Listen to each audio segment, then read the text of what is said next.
Good morning, everybody, and welcome to this Boardroom Bites at 9. I see many of you have already joined. We've got Byron, Corley, Daniel, David. Good morning, everyone. There's Dawn, Esme, Gertie, Heidi, Heinrich. Thank you so much all for joining.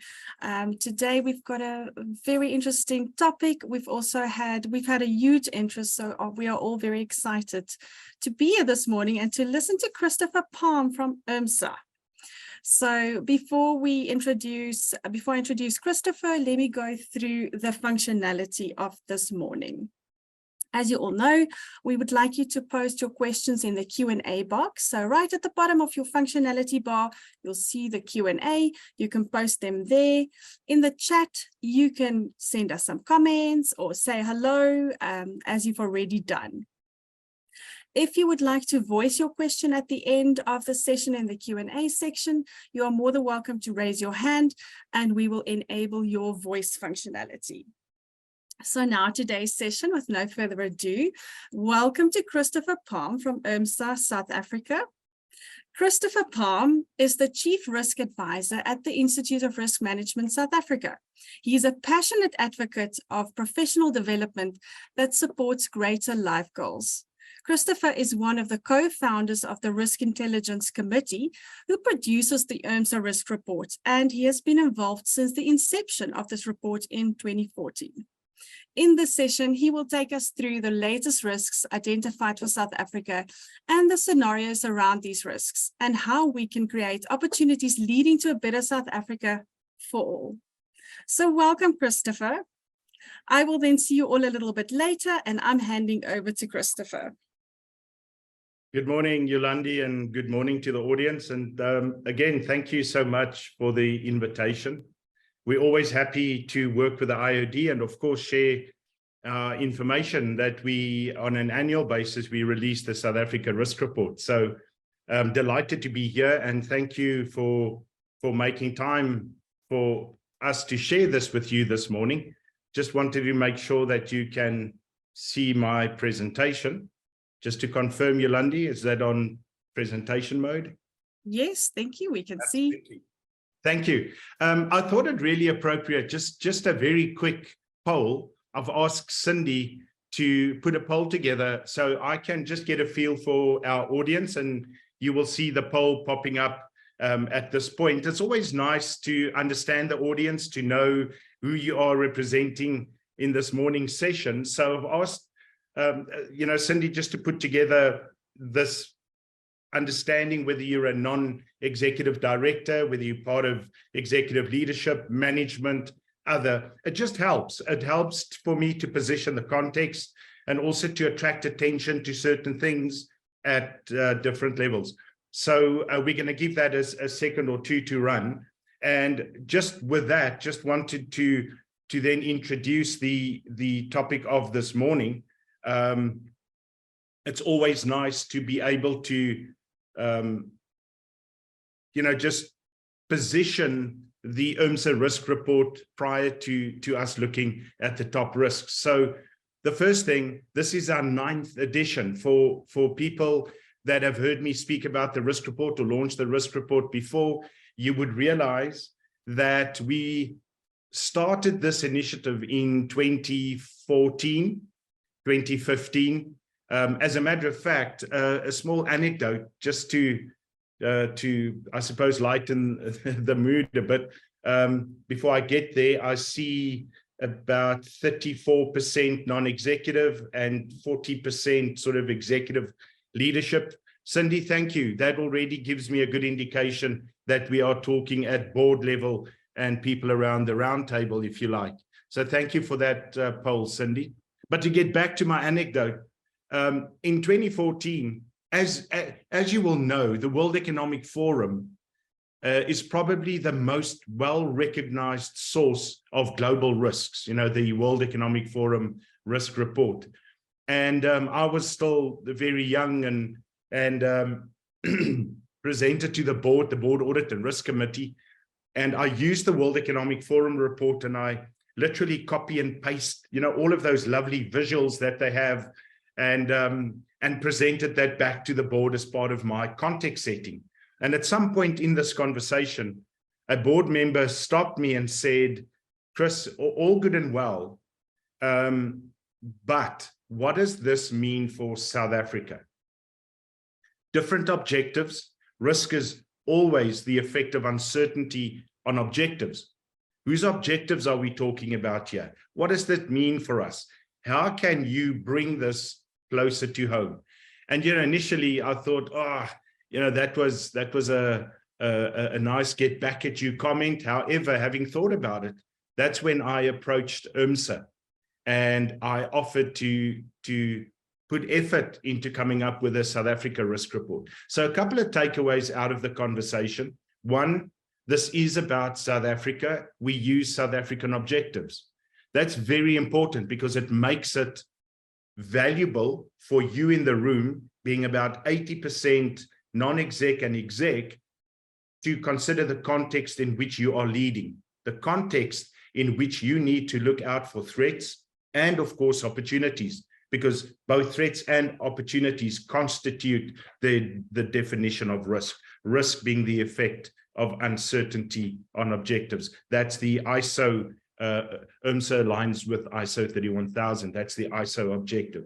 Now, having said that, it was really important that I set that context, because if we then start looking at what were the 6 objectives that were communicated quite clearly out of SONA, the budget got aligned to these 6 country priorities. I think that's how the president named them, the 6 country priorities. The first being that we needed to restore energy security. And then, of course, the second, fighting corruption. The third was growing the economy and jobs. Fourth being making communities safer, building better lives. And then lastly, making government work. So wherever you are, representing whoever you are, whether private or public sector, these 6 priorities for our country will undoubtedly impact on the decisions that you're going to have to make, whether those would be leveraging opportunities or putting risk response strategies in place to deal with threats. These were the 6 objectives then that we took into our process, and we risk assessed these. Now, of course, as I said, we've been at this now, this is our 9th edition, and it became very clear that for the last 4, maybe even 5 reports, we've been talking the same thing. We've had the same narrative, the same message all the time.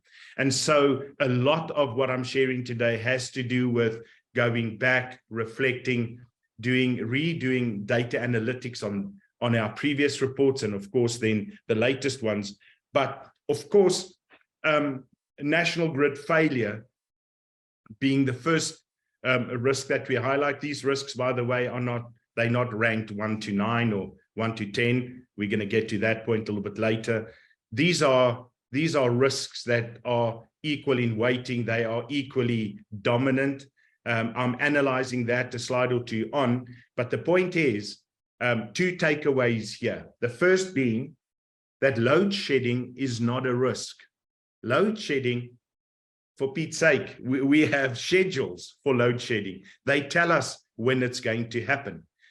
The risk associated with restoring energy security is, do we and will we have a national grid failure? And I think that for leadership is very important to have the risk professionals address, at least do the scenario planning around these. And let me tell you why. Very specifically around national grid failure, the commentary when speaking to the public sector, private sector, is that, oh, when will they announce a national grid failure? Because then we will start worrying about that. Well, risk is the effect of uncertainty and objectives. So you need to be prepared already. And that's the first. The second point to this is it is IRMSA's view that you will experience national grid failure symptoms, if you like, way before the grid fails. Let me give you some examples. most of us have installed backup or redundancy energy. Excuse me. Most of us have that. And it's been tried and it's been tested between load shedding stages 1 to 4. But I don't know if you've seen, today we are going to be on load shedding stage 6. Now, how much of what we've put in place, how much of our generating capacity through diesel, through solar, through battery will last for the time that stage 6 will require us to be in? Adding to that, the ability of our telecoms providers. So let's assume we're at stage level 6 for 2 days. How adequate would their restoration time be? And here I'm talking telecoms. I could even talking water supply, the pumping of water into reservoirs. We've already, maybe not all of us, but some of us have already experienced water shedding or water curtailment as a result of stages 3 and 4 in load shedding. So I think it is really, as a first risk, our national grid failure is something that we have to start working on, building scenarios from stages 5 and 6, maybe 6 and 7, 7 and 8, to understand, are our controls that we've put in place for just stages 1 to 4, how would they respond in extended and more profound load shedding stages? And of course, I'm not going to go through the entire risk, but those were the 2 items or elements of the risk that I just wanted to highlight. So be aware. Of course, Eskom and IRMSA, for that matter, still maintains that national grid failure is a very low likelihood, but of course the consequence is unthinkable. So it warrants attention, it warrants some scenario planning and robustly stress testing the risk controls that you already have in place. Then this notion, or this this increase in illicit economy, or at least activities based on an illicit economy. And this is becoming prevalent. It's we've seen over the weekend and even as late as yesterday, we've seen the criminal element moving into, for example, our construction. So we talk about the construction mafia. We talk about the loading and offloading of ships in our ports, Transnet, Eskom. Now we see road transport being affected by this. So this whole notion that in the current context that the country is finding itself in, high unemployment, a livelihood crisis, inflation, maybe economic decline in our GDP, that there is an increase in doing things parallel to our existing legislation, regulations, our laws, and of course our fiscal and monetary policies. So there's a growth in this economic activity, in the illicit side of it, and I think it warrants for boards and executive management to understand their context. Where do we operate in? How does this impact us? Especially, for example, I don't know if you are aware, the workers or the Zamazamas, that I think it's 35, if I'm not mistaken, the number could have changed, that the illegal miners, where there was a methane gas explosion. And all of a sudden, this is now the mining group's problem, and they have to deal with this. And it also affects international brand and reputation, or the lens at least, how they look at this mining company. And it affects you. It affects you whether it's your fault or not. And therefore, the growth in this particular risk needs to be monitored, needs to be understood, and risk response strategies need to be put in place. And again, I want to just draw your attention to the obvious places where it's finding itself in. So it's in transport, it's in ports, it is in our mining activity, in our construction activity, And of course, we can see it coming through in retail as well. So a risk that has been getting momentum or gaining momentum over the last couple of years. Then the talk about economic collapse. Now, I say this with great understanding and with all the caution in the world. I fully support the measuring of ESG, and that ESG is extremely important, but we still need money to make the wheel turn, to be able to respond to ESG, to be able to respond to climate change. And so let me just, our biggest singular concern here, and it links back to geopolitics. But if I simplify the economics of a country, you make your own money and you get money from other people. Those are literally the two things where we get our funding from. So from GDP perspective, I think it was Nedbank, if I'm not mistaken, could have been the SARB.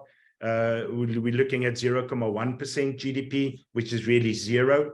And if you think about it, if you're standing still as far as making your own money goes, of course, we're actually moving backward. So there's not much dependency on GDP, which then tells us that our living crisis, the cost of living, unemployment, and the important thing about making communities safer and building better lives are under pressure. Those priorities are under pressure. But taking it one step further, when we think about then international funding, or let me call it foreign investment or foreign direct investment, we need to understand the dependency on that side of the transaction, if you like. And then, of course, being very aware the impact of that allowing us to fix our country. So from an economic collapse perspective, how fragile is our international relations when it comes to foreign direct investment?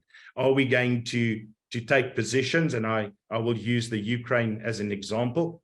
Even saying nothing says something. I'm not saying right or wrong. I'm just saying not taking a stand. Also, in essence, you are taking a stand. And what would that mean for foreign direct investment? And so we can see the dependency on foreign direct investment, and therefore we are putting this risk on the radar. Now, linking back, and of course, just now when I conclude, you'll see the interrelatedness of all of these risks, but now talking specifically about the disruption of digitally enabled services. So what are we talking about here? We are linking this back to load shedding stages 1 to 8, however many they are talking about, up until the national grid failure. So the whole Internet of Things. What are our dependencies on communication, on data warehousing, data centers, and of course, the vulnerabilities around cyber attacks, cyber security.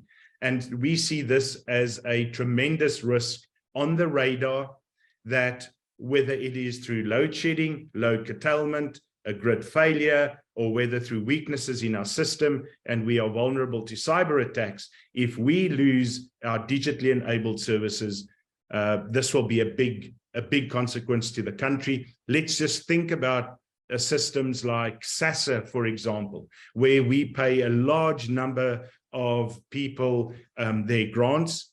And if we can't do that, what does that mean? Again, back to creating better lives, making people or putting people in a position to be able to afford food, water, and so on. So a tremendous focus on how do we prevent, how do we risk manage the threat of a digitally enabled service. But of course, on the other side, when we get to the call to action, it is where else can we put processes, specifically in the public sector, turn them into digitally enabled services so that we can become more effective, efficient, and of course, more competitive. So there is an upside to all of these, and we'll discuss that at the last slide. The point I want to leave with you on the impact of climate change. And again, not wanting to give away the sort of concluding comments around the risk profile, this is a really complex position. If you think about it, South Africa, last I looked, is still the biggest polluter on the African continent.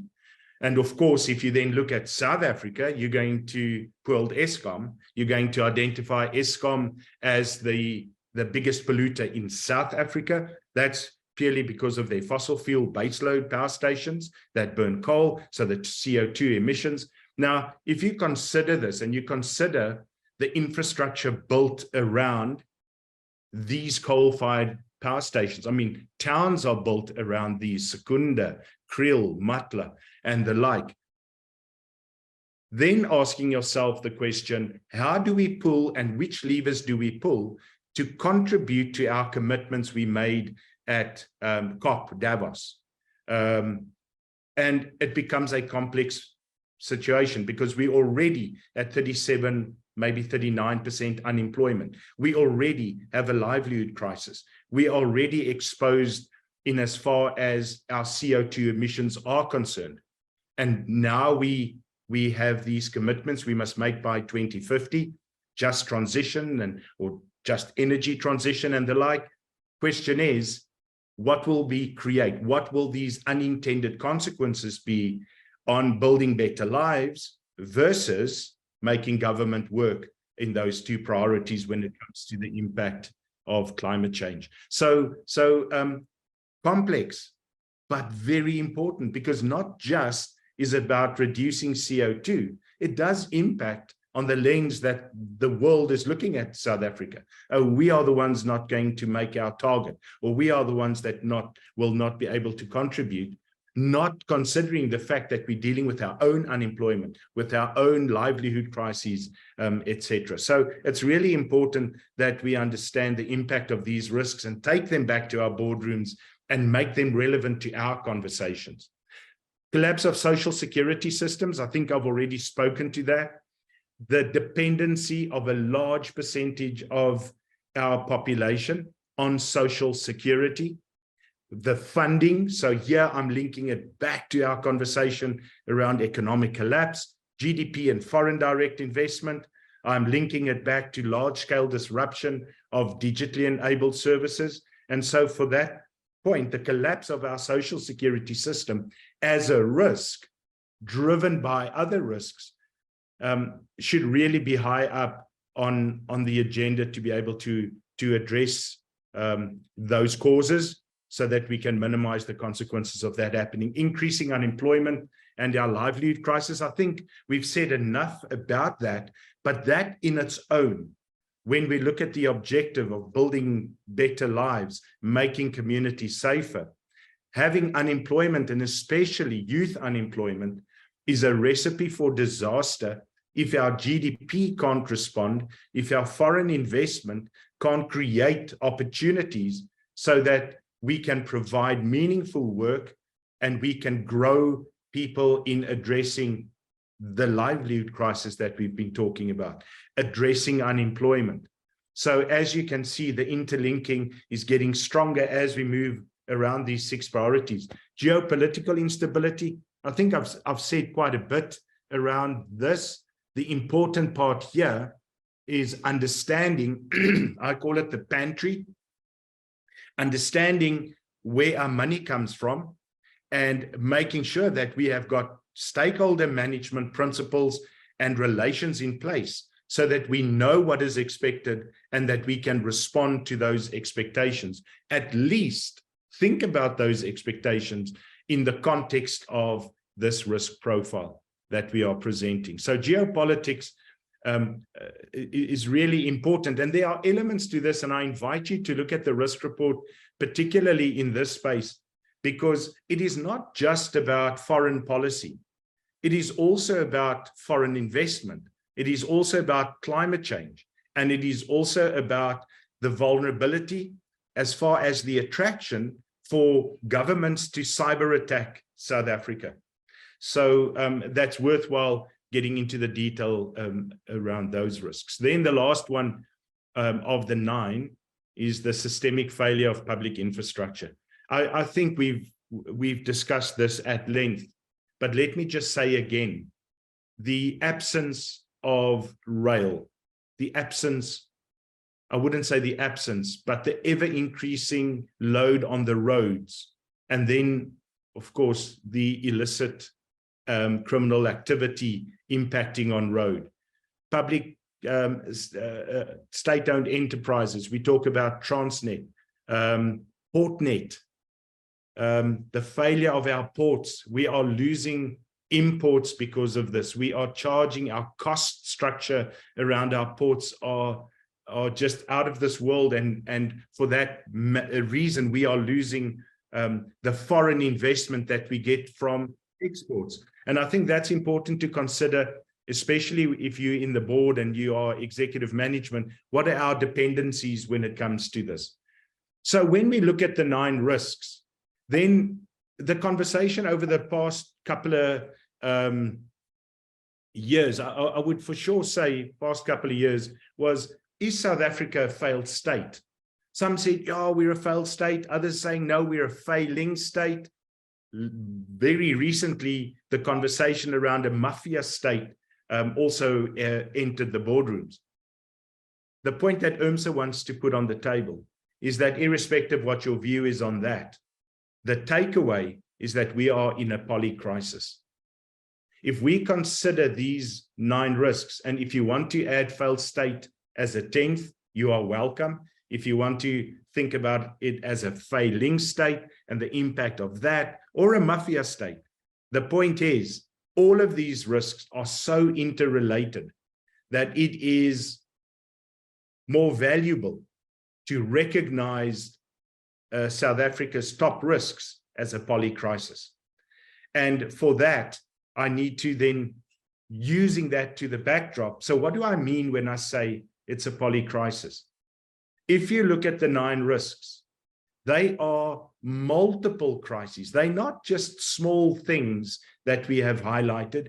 Each and every one of those risks in their own right are significant, and it is in the process, if we want to argue whether those may be risks that have already materialized. I'm sure for some they have.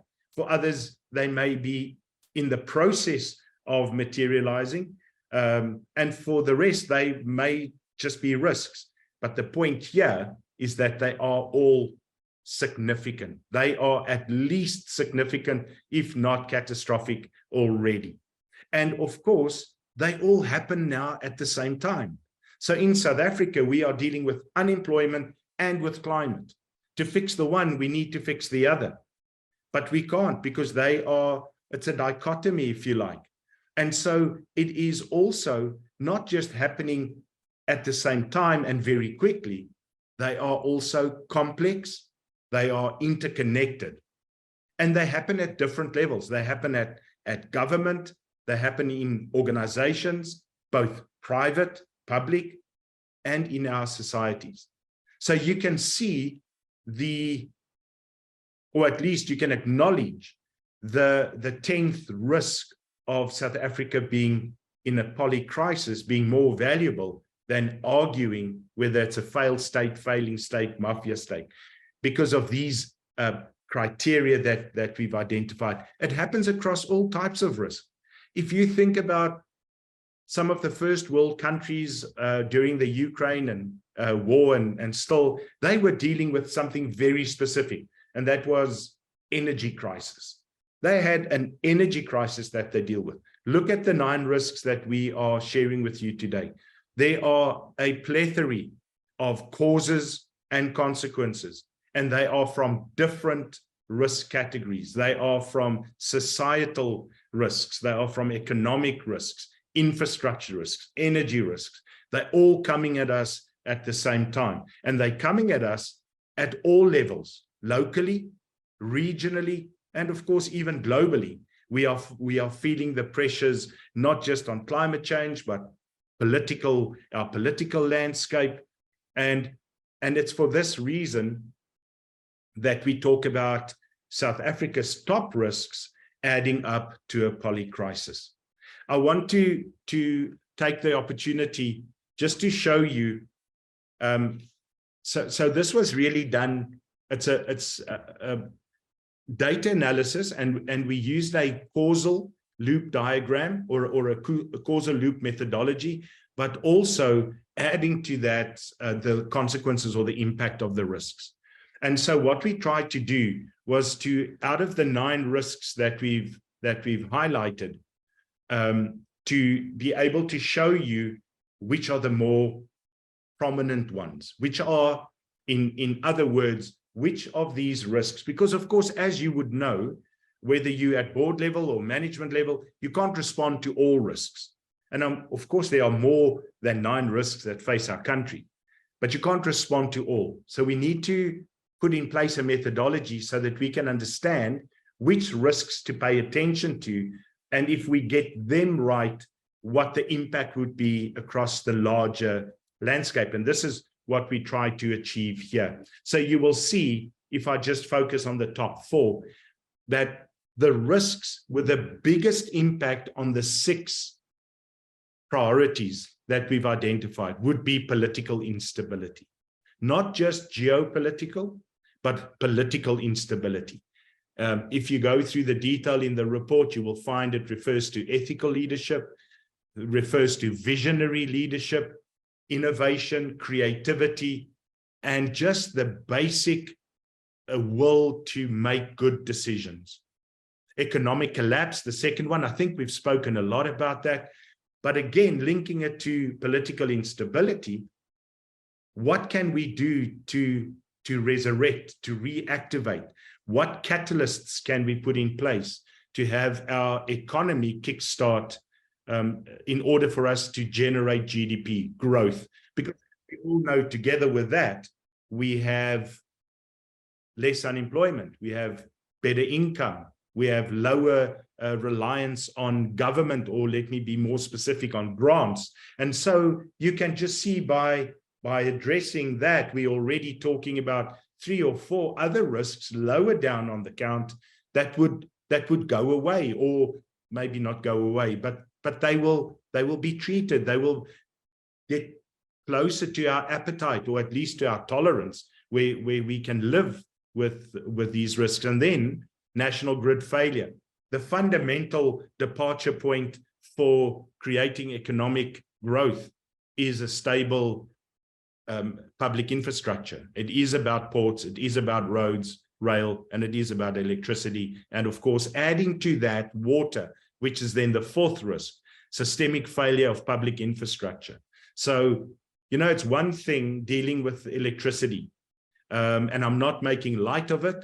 At least at a personal level, you can start your generator and you can run it for an hour or 2 every now and again, and you have the basics. But if you don't have water, potable water, then all industry, whether you are public or private, is fundamentally impacted. And not just the industry itself, of course, the people as well. Now, just focusing on those 4. So these are the biggest risks. And the takeaway here is that if we are going to work off the premise that whether you're in an organization or whether you're at government, you have limited resources. So the focus should be to address political instability, in brackets, geopolitical as well, economic collapse. Let's fix this threat of a national grid failure. And then, of course, let's fix our public infrastructure. Looking at from the other way around, what we also tried to do was to say, these are the impact of the risks on the priorities. So which priorities will we most likely not achieve by 2030? Now, that was the NDP, because all of these priorities are linked to the National Development Plan. And I stand to be corrected. I haven't validated the source yet, but there was rumor, actually not rumor, I read it personally, that the NDP was extended to 2035. Now, be that as it may, making communities safer and building better lives will potentially not be achieved, not even by 2035, if we do not respond adequately, effectively, and immediately to the 4 drivers that we've identified. Now, you can let your imagination wander around what is the outcome if we keep our communities unsafe, if we do not build better lives. So GDP stays very low. We're not creating employment. We're not increasing grants as we should be because of our investment limitations. What does that naturally would lead to? And we've seen an increase in unrests and demonstrations, and revolt is not the right word, but standing up against municipalities for bad service and the like. And then you add to the conversation load shedding stages 6, 7, 8, the impact on our telecoms networks, on our data centers, on our ability to provide digital platform for services. And you add to that SASSA being down when it's needed, just as an example. And you can understand that the whole idea about social disobedience is really a risk that one should consider. This is just a visual depiction. I thought it important so that you can have a slide that tells you that having done a causal loop diagram associating or superimposing consequences over this, if we can fix our national grid failure, by the way, the colors talk back to the objectives. They don't indicate importance. It is, if you can recall in your mind's eye, the colors of the 6 priorities. These colors relate directly back to those priorities. So national grid failure, political instability, including the geopolitics side of it, our economy and our public infrastructure. Those would be what we would refer to as the 4 drivers. This drives our risk profile. And if we could fix those, the risks that will pivot, the risks that will change would, of course, be climate change. We'll be able to do more in the climate change space. We would be able to secure our social security systems. Our illicit economy can be better policed, better controlled. Our legal systems will work better so that we can deal with that effectively and immediately. We will be addressing unemployment, maybe not down to 6%, but we will make a difference. And soon as you start the momentum, then of course you have a positive shift which will influence the outcomes. So what we tried to show here, and of course there are multiple relationships, but for the sake of having a clear view of what we believe the relationships are, we just went with primary drivers and primary causes and primary consequences. So when you have time to look at this figure, you will understand that there are driver relationships, recipient relationships, and dual relationships, understanding that there will, of course, be a lot more to this. So then always, in my 2 closing slides, and then we'll do Q&A, always, what is the call to action? Now, from an IRMSA point of view, having worked with multiple subject matter experts, multiple organizations, specifically in the public sector, well, that was silly to say specifically because we work public sector, private sector, but also in NGOs and nonprofits. The focus, it needs to be on our secondary economy. We need to uplift our small, medium, and micro enterprises. We need to break down barriers for these enterprises to, firstly, become businesses. Secondly, to have access to funding so that they can stay in business. And then to allow some tax breaks, if you like, just to put in an example, so that the more people we employ, the less tax we pay, or the more people we employ, the more grant we get, or something like that. But that is one of the key drivers that we are talking about, making our secondary economy, or let's call it the informal economy, if you like. Let's assist that economy to start the fire at grassroots level, to start the momentum. Then, of course, once we get that going, is to make sure that we align to the latest requirements for skill, entrepreneurial skill in engineering, but not engineering as we know it, engineering in hydrogen and engineering in solar, wind, and hydro and the like. So to look at the skills that we need and to develop those skills to make sure that the skills promote innovation, and not innovation that's driven by the square peg in the round hole. And maybe that is why we are not recognized as one of the most innovative countries in the world. And of course, just an example, we are known as the sunny country. South Africa has so much sun, and one of the subject matter experts pertinently said, why don't we become an energy farm? Why don't we use our sun and develop the skills and build employment around our solar capacity? Just as an example, transparency, accountability, and strengthening the rule of law. We need to move out under the shadow of state capture, and we haven't said it, we haven't done it. We need to pay attention to the Zondo Commission. We said we would, we're not seeing it. And so I think that is the third tranche or the third pillar of where we need to stand up and own that space. We need to invest in public infrastructure, very specifically looking at digitization of public services. So just thinking about it, back to the education and skills side of things, surely we can turn the renewal of your vehicle license, the renewal of your passport, and basic public services that are inefficient, ineffective, that have broken down, we can turn into something a lot more user-friendly, if you like, by creating a digital platform to run these things on. And I'm just using that as a very simple example. Building skills around climate change. I think I spoke about that, biodiversity, hydrogen, solar, hydro, wind, to build skills and jobs around those.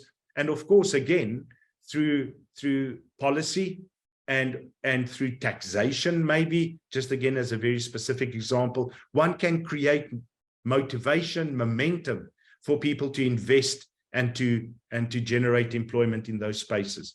I think we've said quite a bit around 8, law enforcement and criminal justice system. It goes hand in hand with the visible and direct response to get us out of this cloud of state capture, of a mafia state, if you like, but to strengthen in these areas and make sure that we clean that up. Risk management, of course, being IRMSA, we would always sneak one in there. But I think the whole idea about risk being a risk register is not helping us. It's not helping us to identify opportunities. So to the non-execs and to executive management, to put pressure on your risk program or your risk capabilities to understand firstly, or to acknowledge that risk is threats and opportunities. That's a risk.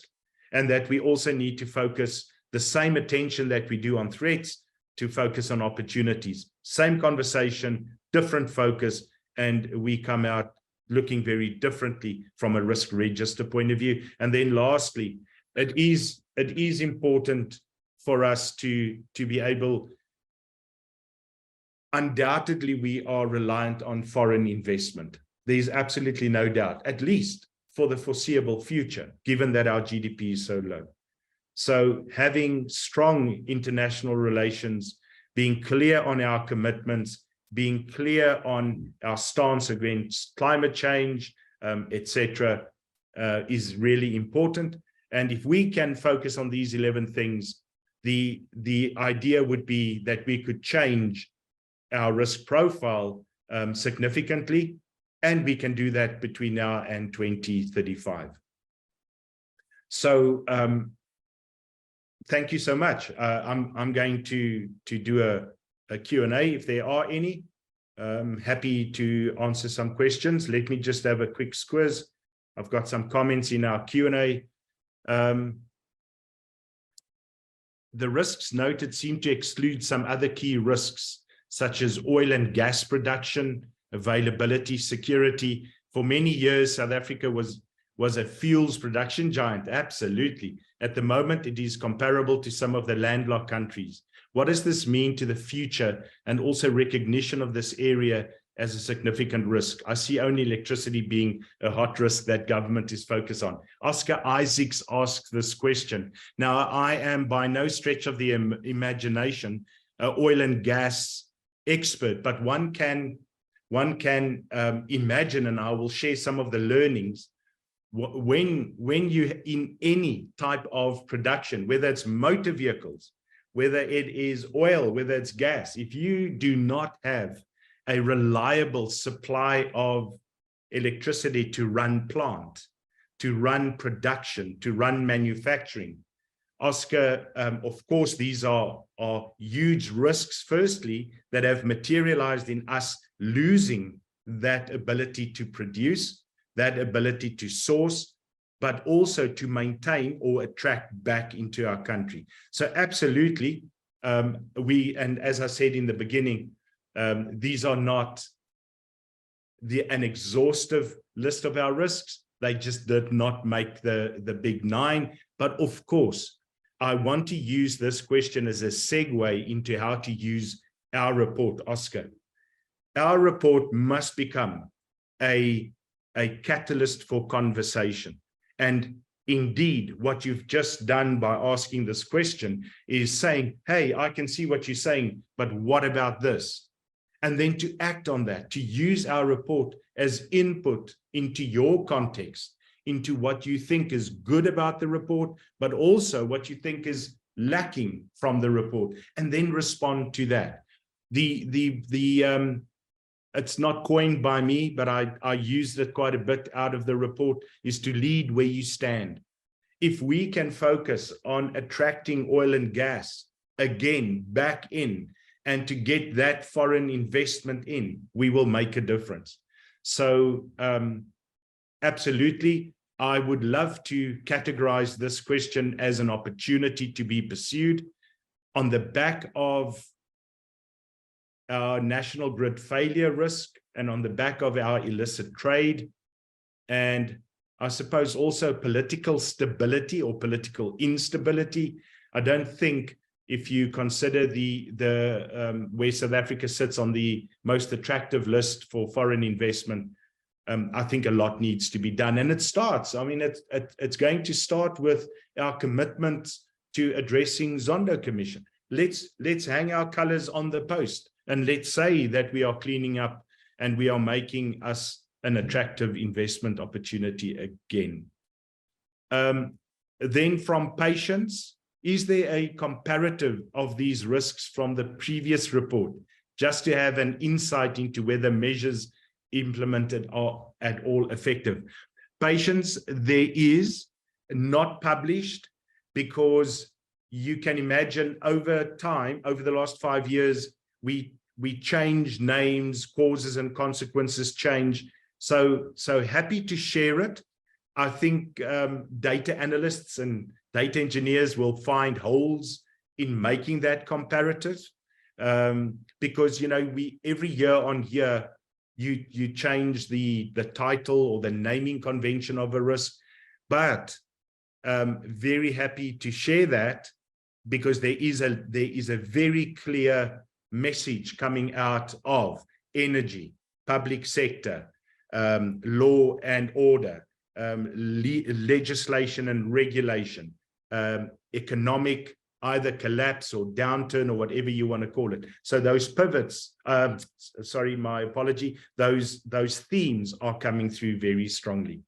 Nkosanati is asking, with a causal loop, interdependencies and prioritization approach, how possible is it to have templates per sector? Okay, so let me answer the question from a data point of view, or no, from a principle point of view. Absolutely, it's possible. From a risk assessment point of view, we haven't done the analysis at industry sector. or at industry level or at sector level, and therefore we won't be able to do that. However, it is very possible, should one want to do something like this in the industry, in specific industries. So let me give you an example. Harmony Gold has offered with IRMSA to set up a, let's call it a round table for now, to have a very industry-specific risk conversation so that they can take the IRMSA risk report for the country and have an industry-specific one. So please, you have my contact details. If you are interested in starting up something like that, IRMSA is happy to support that. We've got 17 industries that we are, I know about the 17 because we give awards in those industries. So there could be more, there could be less. We have a list. I'm happy to have a conversation around that. Ron Weisenberg, the call to action are largely calls for the current regime to address the risks and problems they have created by enacting more government, more centralized policy initiatives. How can this be possible given the track record? Ron, excellent question. However, if you read the detailed risk report, there's a piece just preceding the call to action that talks about the effectiveness of leadership, specifically boards. Now, not just boards in private sector, boards in principle. So that's the first thing where we are acknowledging the fact that government won't be able to do this, that this will have to be a collaboration, that government plus private sector plus societies plus that second tier, or let me call them out, SMMEs, NGOs, non-profits, as a collective, we're going to have to look at each of those 11 suggestions and say, how can we lead where we stand? What is our contribution? And just to also reflect, our report went out, I think, in the week that it happened, but that Indaba, I don't know what the right word is, but that workshop that was held between private sector and government, it was led by Adrian Gore. That's what we are looking for. So Ron, fully accept, acknowledge, and agree with your question. And if you read the back end, I'm hoping that I'm convincing you that government won't be able to do this alone. This will have to be a huge collaboration. Simon, does the Institute share this report? Yeah, absolutely. This report is free to everybody.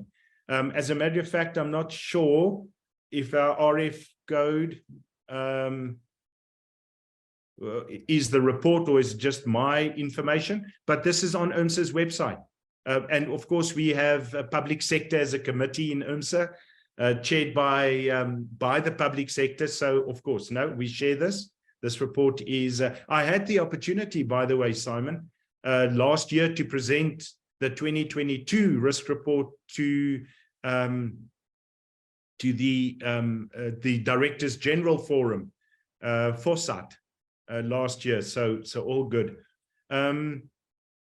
Nanda, Governor, most of these risks lie within government space. I think, what's the role of companies? I think I've answered that, Nanda. I hope so, when I responded to Ron's question. Gerald, risk is part of our environment. Generally, as directors, where did that one go? Gerald, generally, as directors, we know what risks are prevalent in our industries. How do boards conduct scenario planning to mitigate or take advantage of these risks? I think that is such a great question, because you would see that when we, in our report of the rest of the calls to action are expecting better from risk management. Risk management is far more than a risk register. A risk register really it's not outlived its purpose, but that's not the begin and end all of risk management. That's not what should be reported to board. It should be reported, but probably taken as read. What you want to do is to have a risk intelligent function in your organization.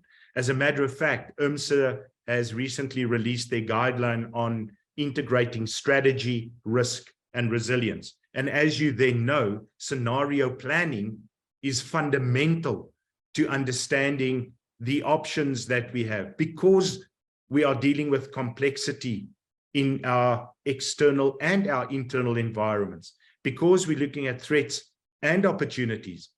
We cannot just be on one path. We are on one path, fully aware all the time of our alternative futures, of the alternative paths.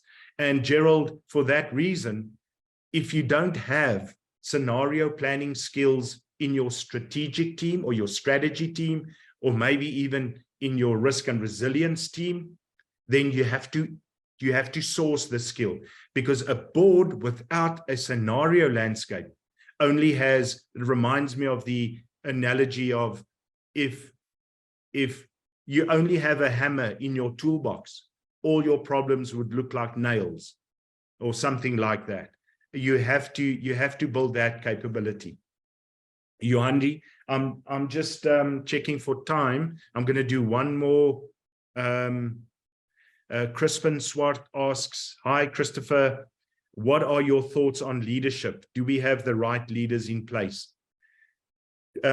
Crispin, not wanting to put IRMSA at harm in answering this, I want to say that if we look, and back to the question somebody asked earlier, do we look back over the risk reports and we look at what we said 5 years ago to now?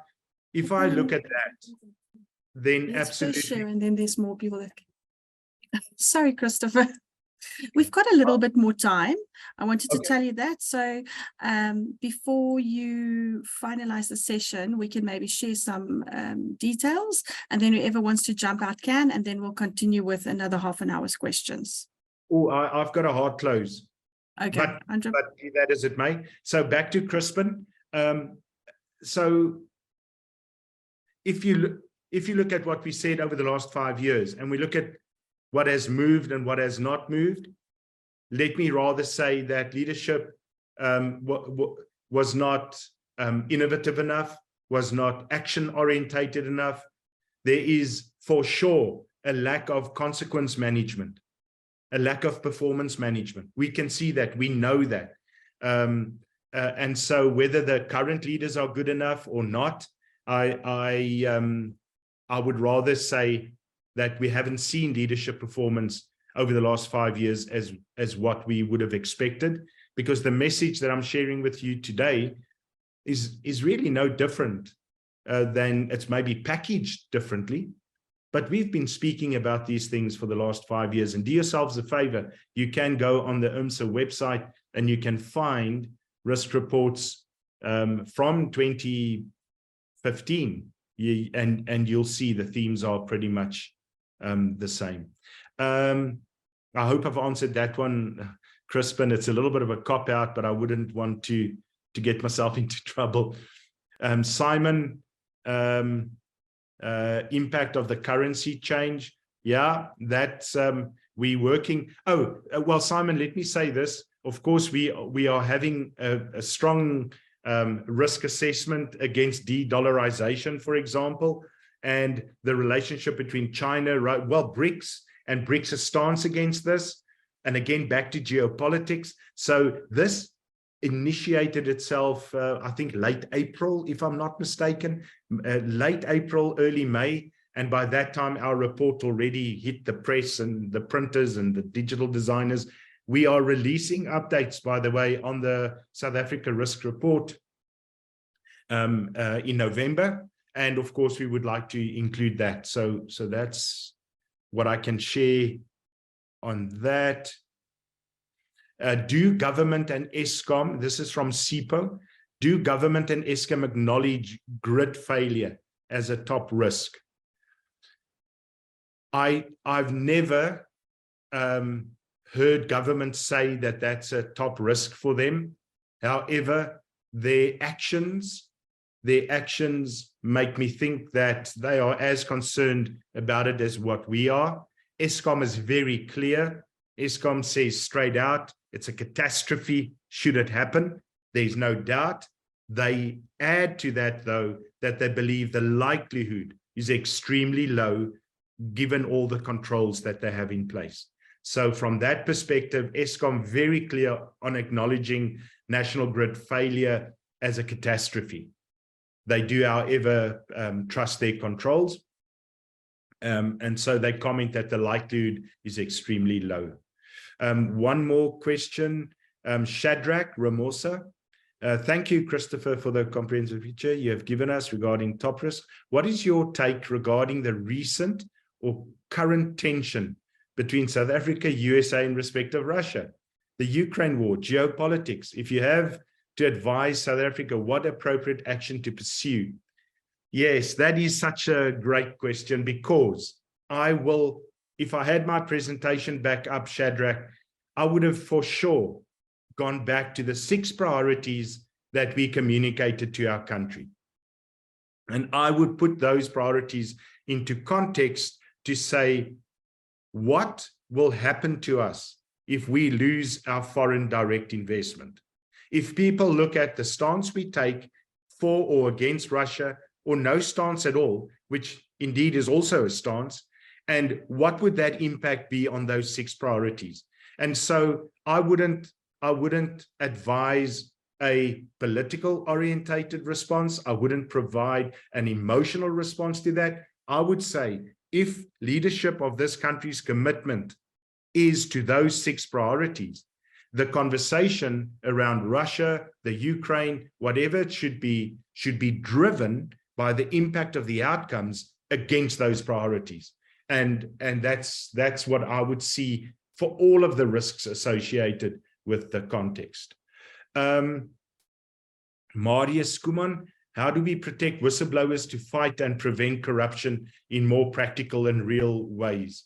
So Marius, again, IRMSA last year awarded a Corruption House, or Whistleblower House, if my apologies, Whistleblower House, an award for making available platforms that are safe and that are available to us so that we could do this. Very recently, the professional bodies, so all professional bodies associated with a professional body forum have come together. So that's compliance, ethics, the ACFE, IOD, IRMSA, of course, and many others have come together, and we have now entered into a MOU with Whistleblower House, and we will be communicating with our members to say, this is what we've put in place to allow, at least for our members. But of course, beyond that, Whistleblower House is a national opportunity. And also, I don't know if you know, but the Special Investigations Unit has the ability for you to also to report there. Your question goes further, though. Your question talks about not just enabling, but also protecting. And I think in that lies a reference back to our risk, or at least our call to action that says we need to sharpen up on our fiduciary, our legal, and our security services, so that we have an active response to whistleblowing, not just in the following up on what is reported, but also the protection of whistleblowers. Johandi? Thank you, Christopher. I think we've come to the end. There's so many more questions, and I see we've got one hand up, but unfortunately we are not able to answer all the questions this morning. But what I will be doing now is share with you Christopher's details. You are more than welcome to connect with them on LinkedIn, or Christopher, if you've got any other details that you are more comfortable sharing with everybody in the chat group, you can do that. And then thank you so much for joining us. And thank you, Christopher, once again for the insightful discussion. You guys are more than welcome to rate the session by clicking on the QR code and rating us through there. And if you would like to stay on for to just double check have you shared your, let me just see if you've shared your details there. yes, Christopher has shared his email address. So if you would like to stay on and just copy that over. And then we thank you and have a wonderful Wednesday.